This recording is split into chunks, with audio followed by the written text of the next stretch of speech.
Hi friends, welcome back to my channel MD happy. ಹೋದ ವಿಡಿಯೋದಲ್ಲಿ ನಾವು ಕಾನ್ಸನೆಂಟ್ಸ್ ಮತ್ತು ಓವೆಲ್ಸ್ ಬಗ್ಗೆ ಸ್ವಲ್ಪ ತಿಳ್ಕೊಂಡಿದ್ವಿ. ಸೊ ಈ ವಿಡಿಯೋದಲ್ಲಿ ನಾವು ಕನ್ನಡದಲ್ಲಿ ಬರುವಂತಹ ಸ್ವರಗಳು ಮತ್ತು ವ್ಯಂಜನಗಳನ್ನ ಇಂಗ್ಲಿಷ್ ವರ್ಣಗಳಲ್ಲಿ ಯಾವ ರೀತಿ ಬರಿತೀವಿ ಅನ್ನೋದನ್ನ ನಾವು ಈ ಒಂದು ವಿಡಿಯೋದಲ್ಲಿ ನೋಡ್ಕೊತೋಗೋಣ. ಅದೇ ರೀತಿ ನಾವು ಕನ್ನಡವನ್ನ ಟೈಪ್ ಮಾಡಬೇಕು ಅಂತ ಅಂದಾಗ ಇಂಗ್ಲಿಷ್ ಕೀವರ್ಡ್ ಗಳನ್ನ ಬಳಸ್ಕೊಂಡು ಯಾವ ರೀತಿ ಟೈಪ್ ಮಾಡ್ಬೇಕು ಅನ್ನೋದಕ್ಕೆ ಈ ಒಂದು ಕೀವರ್ಡ್ ಗಳನ್ನ ಬರಿತಾ ಹೋಗ್ತಿಲ್ಲ. ಅದರಿಂದ ನೀವು ಕಂಪ್ಯೂಟರ್ ನಲ್ಲಿ ಕುತ್ಕೊಂಡು ಕನ್ನಡ ಟೈಪಿಂಗ್ ಸಹ ಕೀವರ್ಡ್ ಸಹಾಯದಿಂದ ಮಾಡಬಹುದು ಸರಳವಾಗಿ. ಹೌದಾ, ಬನ್ನಿ ವಿಡಿಯೋ ಕಡೆ ಹೋಗೋಣ. ಫಸ್ಟ್ ಆಫ್ ಆಲ್ ನಾವು ಕನ್ನಡ ಸ್ವರಗಳನ್ನ ವ್ಯಂಜನಗಳಲ್ಲಿ ಯಾವ ರೀತಿ ಬರಿಬಹುದು, ಸೊ ಅವುಗಳನ್ನ ಗಮನಿಸ್ತಾ ಹೋಗಿ. ಅ, ಆ, ಈ, ಈ, ಉ, ಊ, ಎ,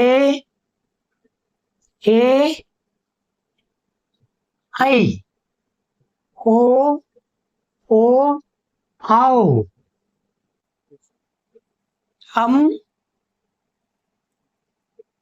ಆಹಾ. ಸೊ ಈ ರೀತಿನೂ ಸಹ ನಾವು ವರ್ಣಗಳನ್ನ ಬರಿತಾ ಹೋಗ್ಬೋದು. ಇನ್ನು ವ್ಯಂಜನಗಳನ್ನ ನಾವು ಇಂಗ್ಲಿಷ್ ವರ್ಣಗಳಲ್ಲಿ ಯಾವ ರೀತಿ ಬರಿತೀವಿ, ಇಂಗ್ಲಿಷ್ ಅಕ್ಷರಗಳಲ್ಲಿ ಯಾವ ರೀತಿ ಬರಿತೀವಿ ಅನ್ನೋದನ್ನ ನೋಡ್ಕೊತಾ ಹೋಗೋಣ. ಕ, ಕ, ಗ, ಗ, ङ,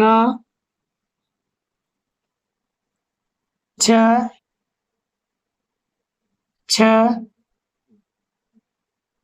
ಜ, ಝ, ಞ, ನೋಡಿ, ಠ, ಠ, ಢ, ಢ, ಣ, ಥ, ಥ, ನೋಡಿ, ಧ, ಧ, ನ, ಹೌದಾ, ಪ, ಫ, ಬ, ಭ, ಮ.